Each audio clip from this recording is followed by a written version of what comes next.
Bismillahirrahmanirrahim. Alhamdulillahi Rabbil Alamin.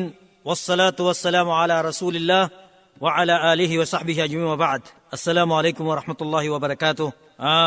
Mga brothers, sisters, panibagong aral na naman ang kukunin natin ngayon. Ito ay ang tungkol sa at-tahara, ang paglilinis. Una, ipapaliwanag natin dito kung ano ang ibig sabihin ng at-tahara.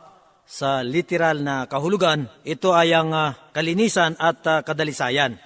At sa technical naman, o ayon sa pagpapahayag ng mga scholar, sa kahulugan ng at-tahara, ito ay ang pag-aalis o pagtatanggal sa mga pumipigil sa pagsasagawa ng sala, tulad halimbawa sa katawan, sa damit, o sa lugar na pinagsasagawa ng sala.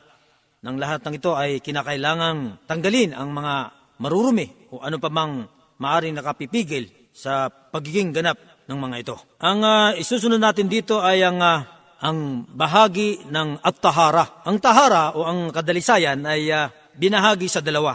Ito ay ang tinatawag na tahara hissiyah. Nang ibig sabihin ay ang aktwal na paglilinis o yung nadarama, nakikita.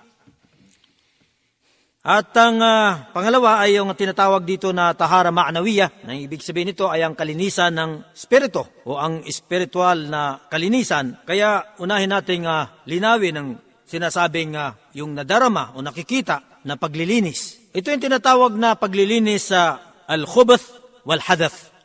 Nang ibig sabihin naman ng paglilinis sa al-khubath, ito ay sa pamamagitan ng pagtanggal ng mga marurumi sa pamamagitan ng malinis na tubig. Maging ito ay sa katawan ng taong nagsasagawa ng sala o sa kanyang katawan o sa lugar mismo na kanyang pinagsasagawa ng sala.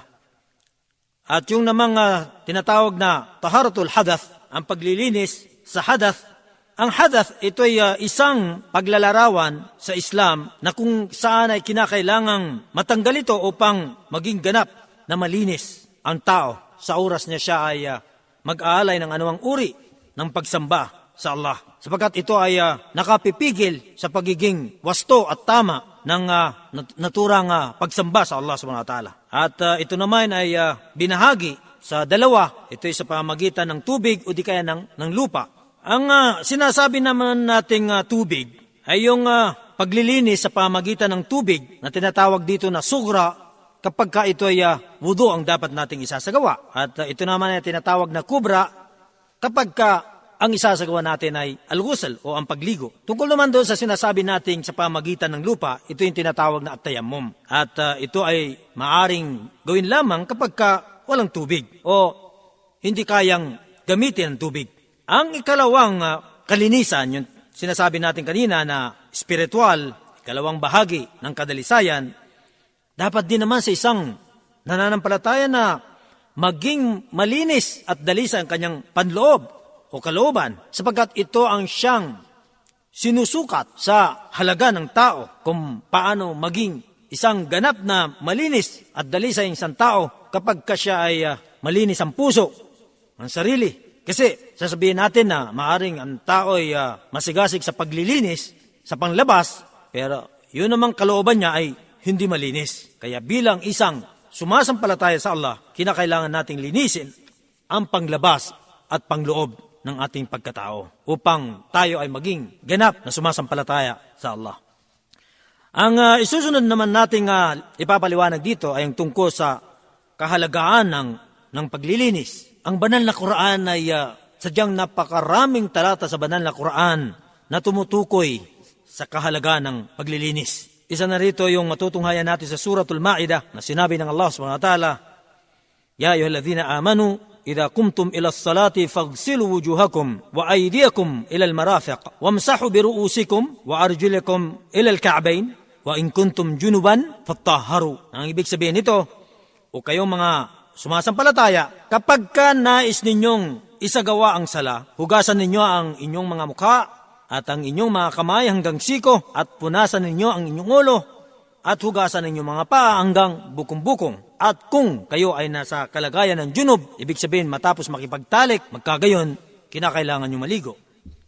Dito sa talatang ito ay ipinagutos ng Allah subhanahu wa ta'ala sa mga sumasampalataya na bago sila magsagawa ng pagdarasal ang tinatawag na sala ay kailangan nilang maghugas upang sa gayon harapin nila ang kanilang tagapaglikha na sila ay nasa ganap na kalinisan. At kung sakali man ay nakapagtalik ang lalaki sa kanyang asawa, inutusan silang maligo upang sila ay ganap na nasa kalinisan habang sila ay nag-aalay ng anumang uri ng pagsamba sa Allah. Matutunghayan pa natin sa iba pang talata sa Suratul Baqarah ng Allah subhanahu wa ta'ala ay nagsabi, Inna Allaha yuhibbut tawwabin wa yuhibbul mutatahhirin. Katotohanan, ang Allah ay nagmamahal sa mga nagbabalik loob sa Kanya sa pagsisisi at nagmamahal sa mga nagpapadalisay ng kanilang sarili. Isinalang-alang ng Allah subhanahu wa ta'ala ang Kanyang pagmamahal sa mga taong masigasig sa paglilinis. Tulad na sinabi ko kanina, na sadyang napakarami na talata sa banal na Quran ang nakasaad na tumutukoy sa kahalagaan ng paglilinis. Maliban pa nga rito itong tungkulin natin mga Muslim na pagdarasal ng 5 beses sa isang araw, tayo pinag-utusan na kailangan natin maghugas o tinatawag dito na magwudu ng 5 beses sa isang araw. Yan lang yung mga obligadong sala. Wala pa dyan yung mga tinatawag dito na sunna, yung mga kusang loob na sala at yun ay walang takda o bilang. Ang pinakamalaking pahiwatig o nagpapatunay sa kahalagaan ng paglilinis sa Islam ay kapag ang isang tao ay yumakap sa pananampalatayang Islam, ang pinakaunang hakbang na kailangan niyang gawin ay maligo. Pagkatapos ay bigkasin niya yung shahada. Pagkatapos ng pagligo, ibig sabihin, kailangan munang maglinis bago bigkasin yung shahada. Ayon nga sa naiulat ni Muslim ng Propeta sallallahu alaihi wasallam ay nagsabi, At-tuhuru syatrul iman. Na ang kalinisan o ang kadalisayan ay bahagi ng pananampalataya. Ibig sabihin ng bahagi, kalahati, halos kalahati ng ating pananampalataya ay nandoon yung sinasabing kalinisan. Hindi lamang dito nagsapat ang pananampalatayang Islam sa pagpapahalaga sa sinasabing paglilinis ng tao sa kanyang sarili, bagkos ito ay sumasaklaw sa madla, lipunan o komunidad. Kaya nga matutunghayan natin dito sa naiulat ni Jabir, sumakanya nawa ang kaluguran ng Allah, na ang Propeta sallallahu alaihi wasallam ay nagbabawal ng paghi sa tubig na dumadaloy o umaagos. An Jabir radiyallahu anna an-nabiy sallallahu alaihi wasallam naha an yubala fil ma' al-jari. Kung ang Propeta sallallahu alaihi wasallam ay ipinagbawal niya na umihi sa tubig na umaagos, mas higit na ipinagbabawal ayon sa pahiwatig o itinuturo ng hadith na ito ang pag-ihi sa ilog o tubig na hindi dumadaloy. Ang isusunod nating tatalakayin dito ay yung mga kondisyon upang nagiging obligado ang paglilinis. Kailan nga ba obligadong maglinis ang tao? Una, yung sinasabing al-Islam. Kapag ka Muslim ang tao, inuobliga siya ng Islam na maglinis. Yun nga, tulad na sinabi natin kanina, sa pamamagitan ng wudu o di kaya sa pamamagitan ng pagligo o ghusl.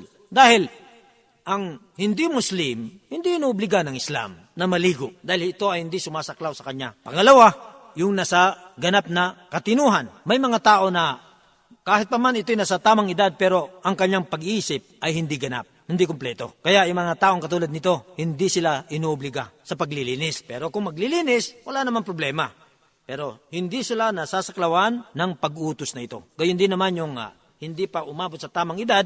Halimbawa kung magsasakawan ng sala, yung bata na hindi pa nasa tamang edad, sumusunod, sumasabay sa kanyang magulang sa pagsasala, kahit hindi nakapaghugas, wala namang problema doon kasi hindi naman siya nasasaklawan ng pag-uutos na ito, ng kondisyon na ito. Pero kung maglilinis, halimbawa, dahil sa pagiging masipag ng magulang, tinuturuan yung anak na bago magsala ay magwudu, mas mahinam.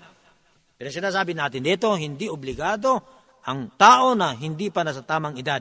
Ang isa pang mga kondisyon upang magiging obligado ang paglilinis, kung may sapat na tubig. Dahil kung ang tubig ay sapat lang sa inumin o anumang bagay na mas higit na kanais-nais, hindi nagiging obligado ang paglilinis. Ang ibig sabihin, kung walang tubig, kokonti, hindi obligado maglinis ng tubig. At dito ay binigyan ng Islam upang mapunuan at mabigyan ng kapalit. At ito yung tinatawag dito na tayammum. Gayon din naman yung babae na walang regla o hindi bagong panganak. Sila inuobliga ng Islam dahil kung ang babae may regla, hindi siya inuobliga ng Islam. Kung ang babae bagong panganak, hindi siya inuobliga ng Islam. Kaya kapag walang regla, hindi bagong panganak, kinakailangan nila maglinis sa pamagitan ng wudu o di kaya ng gusl. Ang isa pang mga kondisyon ng sala ang pagpasok ng oras. Na ibig sabihin, kapag hindi pa oras ng sala, hindi obligado ang tao maglinis. Halimbawa katulad nun, yung magudo siya, kung di kaya maligo, kung kinakailangan maligo. Halimbawa kung sasabihin natin ang oras ng Dhuhr, yung sala sa tanghaling tapat ay alas 12 ng tanghali, alas 11 o di kaya alas 11:30, hindi obligado ang tao na magudo o di kaya maggusal dahil wala pa naman sa oras. Pero pagka pumasok na yung takdang oras ng sala, doon nagsisimulang inuobliga yung tao na kailangan maglinis. Ang isa pa sa mga kondisyon ng paglilinis upang ito ay nagiging sapilitan o obligado ay yung may kakayahang gamitin ang tubig. Dahil may mga taong kapag may karamdaman, hindi pwedeng gumamit ng tubig dahil ito ay maaaring maging dahilan ng pagkakaantala ng kanilang paggaling o maaaring walang kakayahan, maging dahilan ng kanyang pagkapahamak. Kaya kahit paman may tubig pero wala siyang kakayahan, hindi siya obligadong maglinis ng tubig. Ang isusunod nating bibigyan ng paliwanag naman dito ay tungkol sa mga uri ng tubig. Bilang mga Muslim, kinakailangan din nating malaman ang mga uri ng tubig. Dahil may mga tubig na maaari nating gamitin sa pagligo o paghugas, sa wudu, o ipaglaba, ipaglinis, inumin, yung mga ganyan. Kaya ang mga scholar ng Islam, binahagi nila itong tubig na ito para sa paglilinis ng tatlo. Una, yung tinatawag na alma at-tahur. Pangalawa, yung alma at-tahir. Pangatlo, alma an-najis.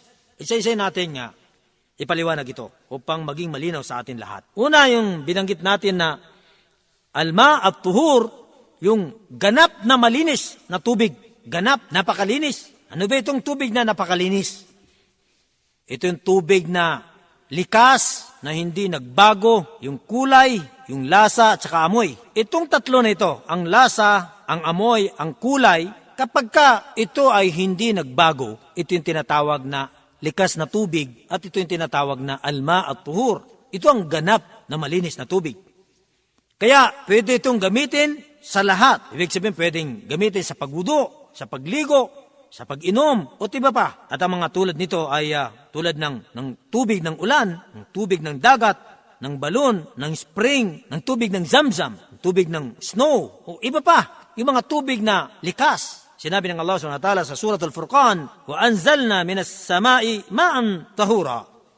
At aming ibinaba, pinaulan mula sa kalangitan ang napakalinis na tubig. Ibig sabihin yung ulan, likas na tubig.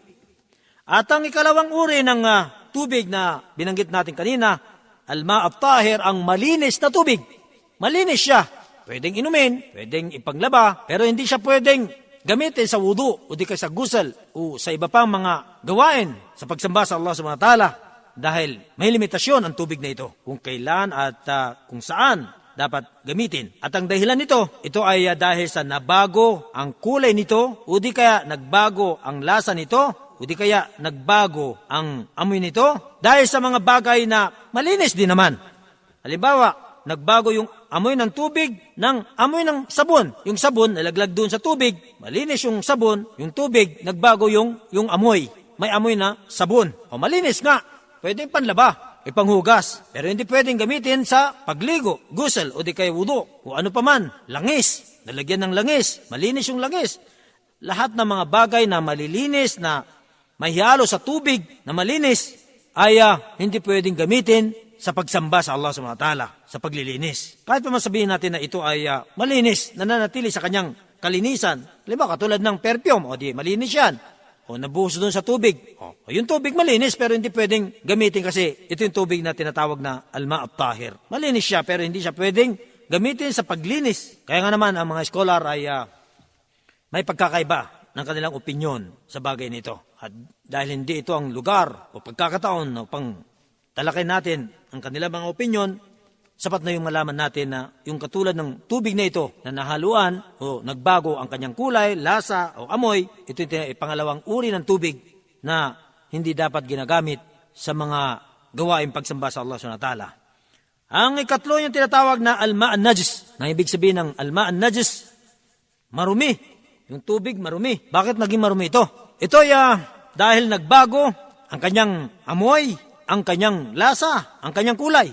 Katulad ng sa pangalawa, nagbago, kaya lang yung sa pangalawa, nagbago sa pamagitan ng malinis na bagay. Ito naman pangatlo, nagbago dahil sa maruming bagay. Kaya tinawag itong maruming tubig. Kasi nagbago yung lasa, nagbago yung amoy, yung kulay, dahil sa marumi. Tulad halimbawa, tubig. Natalsikan ng ihi. Marumi na yung tubig. Okay na, may nalaglag na kung dito, daga o di kaya butike, doon sa tubig namatay.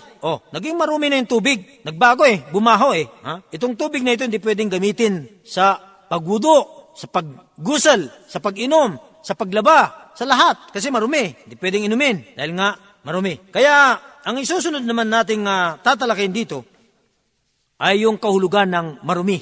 Sa Islam, talagang sinisiguro itong karumihan na ito upang maiwasan natin ang mga maruruming ito. Dahil ang Islam ipinagbabawal niya ang mga marurumi alang-alang sa kalusugan ng tao. Kaya bibigyan natin ng kahulugan ng tinatawag na an-najasa. Ayon sa pangbatas na kahulugan, ito ay ang lahat ng mga marurumi na pumipigil sa pagsasala. Mga maruruming bagay na kapag nasa tao, kailangan niyang itigil ang kanyang pagsasala. Banggitin natin dito ang mga uri ng mga an-najasat, ang mga maruruming bagay.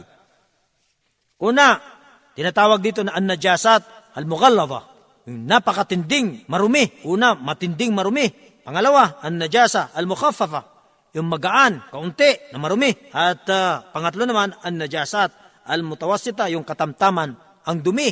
Ito'y binigyan natin ng uri, binahagi natin ng tatlong uri upang maging malinaw sa atin ang lahat na kung paano natin iiwasan ito at talikuran. Kaya tungayan natin dito, una, ang mga matitinding marumi.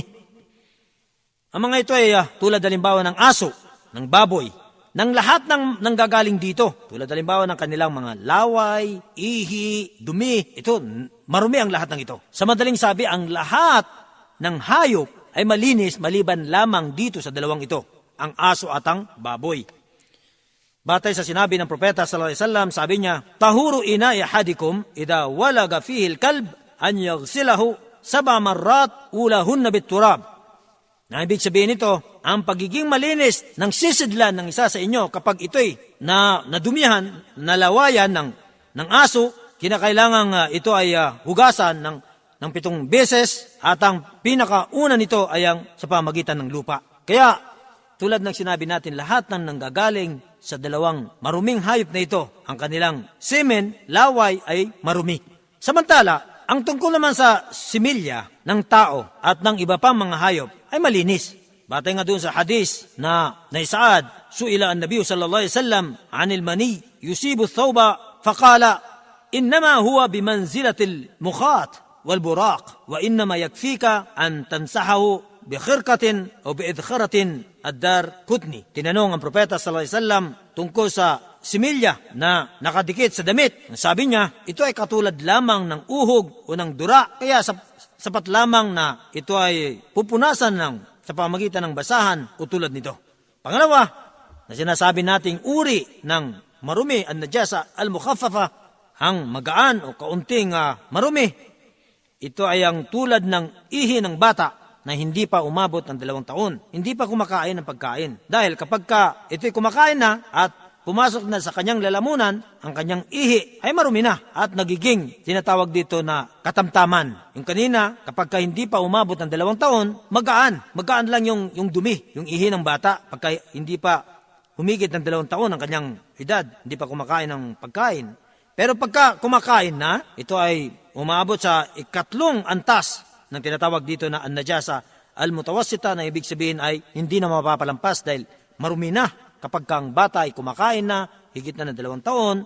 At ang paglilinis dito ay sa pamagitan ng pagsaboy ng tubig doon mismo sa lugar na naihan ng bata hanggang sa lumaganap ito sa mismong nadaluyan ng ihi ng bata. Batay ito sa naiulat ni Qais bint Mahsan radhiyallahu anha sa kanyang nawang kaluguran ng Allah, siya yung nagsalaysay, annaha atat Rasulullah sallallahu alaihi wasallam biibnillaha lam ya'kul at-ta'am fawada'athu fi hujri fabal faqala Ubaydullah falam yazid ala an najada bil ma', rawahu Muslim. siya ay nakapagdala ng isang sanggol ng kanyang anak sa propeta sallallahu alaihi wasallam, hindi pa kumakain ng pagkain at ito'y inilapag niya doon sa kwarto nito, kaya lang umihi yung bata. Kaya ang sabi ni Ubaidullah na pinupunasan lang ng basahan ng tubig yung naihan ng bata.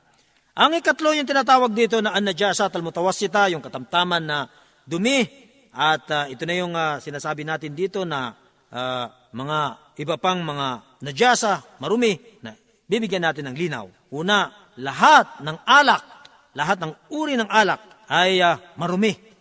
Dahil sa sinabi ng Allah SWT sa banal na Quran sa Suratul Ma'idah, aya 9 po, Allah SWT ay nagsabi, innamal khamru wal maisiru wal ansabu wal azlam rijsum min amali syaitan fajtanibuh. Napakalinaw na binanggit niya dito na marumi ang alak at ito ay kabilang sa mga gawain ni Satanas, kaya dapat lamang ito ay iwasan. Pangalawa na tinatawag dito na marumi, ikatlong uri ng marumi, tinatawag dito na an-najasat al-mutawassita, na hindi pwedeng palalampasin ang lahat ng patay. At ang patunay nito sa sinabi ng Allah SWT sa Suratul Ma'idah, hurrimat alaykumul maytah, ipinagbabawal sa inyo ang patay. Maliban na lamang sa 4, hindi ito nasasaklawan. Katulad halimbawa ng tao, namatay na tao, ito ay hindi marumi. Dahil sinabi ng Allah SWT sa Surat Al-Isra, walakad karramna bani Adam, at katotohanan ng aming pinarangalan ang mga anak ni Adam. Na ibig sabihin ng parangal, hindi magiging malinis ito, kaya pinarangalan dahil malinis. Pangalawa, yung isda. Ang isda, kahit patay na, malinis pa rin siya. Ganon din yung tipaklong. Namatay yung tipaklong, malinis pa rin siya. At ganon din yung mga nakukuha sa pangangaso, maging ito'y napatay ng inaalagang aso, o sa pamagitan ng pana, ito ay malinis ayon sa mga kondisyon nito. Pangatlo na uri ng katamtamang marumi, yung bumubulwak na dugo. Dahil sinabi ng Allah SWT sa Suratul An'am, aw daman masfuhan fa innahu rijis. O di kaya yung dugong bumulwak, tunay na ito ay marumi. Maliban na lamang yung mga kokonti lamang, lumalabas sa maliit na sugat, paltos na kung dito, hindi umabot ng kasing laki ng dulo ng daliri, at yung mga nakakabit sa mga buto, laman ng karne, halimbawa, walang problema dito. Maliit lang naman kaya pwede. Pangapat, yung tinatawag dito na yung alqih, yung nana, ito ay marumi. Panglima, yung ihi, yung dumi, yung mga dumi ng hayop, yung similya, lahat ng lumalabas sa dalawang butas ng arip, butas ng puwerta, maliban na lamang tulad na nabanggit natin kanina, yung tinatawag dito na semen, ito'y malinis. Kaya nga, ang Propeta sallallahu alaihi wasallam, sinabi niya, idha ra'aita al-mudhi faghsil dhakarak wa tawadda wudu'aka lis-salah. Kapag nakakita ka sa ari mo ng yung mudhi, yung konting similya, nang ibig sabihin ito, yung mga lumalabas na similya na sumasabay pagkatapos ng ihi, o pagka may binuhat ng tao na mabigat, lumabas, ito ay kinakailangan hugasan yung ari at magwudu ng tulad ng pagwudu sa sala. Ang ika-6 yung tinatawag dito na suka, kahit pa man ito'y suka ng sanggol at kahit pa man ito hindi nagbago, ito ay marumi. At nagiging malinis ang tinatawag dito na an-najas al-mutawassita, yung katamtamang dumi sa pamagitan ng paghugas. Inuhugasan ng 3 beses at kinukuskus hanggang sa mawala yung marka ng dumi at yung amoy. Sapagkat kung hindi mawawala yung marka, yung amoy sa lugar, hindi ito mapapalampas. Subalit kung wala ng paraan para matanggal ito ay maaari na ring palampasin. Mga kapatid, dito magtatapos ang ating aral at inshallah ta'ala sa mga susunod ay tatalakay tayo ng panibagong aral na naman upang sa gayon ay lalo pang madagdagan ang ating mga kaalaman sa Islam. At upang may patupad natin ang ating tungkulin sa Allah subhanahu wa ta'ala ayon sa paraan na ipinagutos niya sa atin. Wassalamu alaikum warahmatullahi wabarakatuh.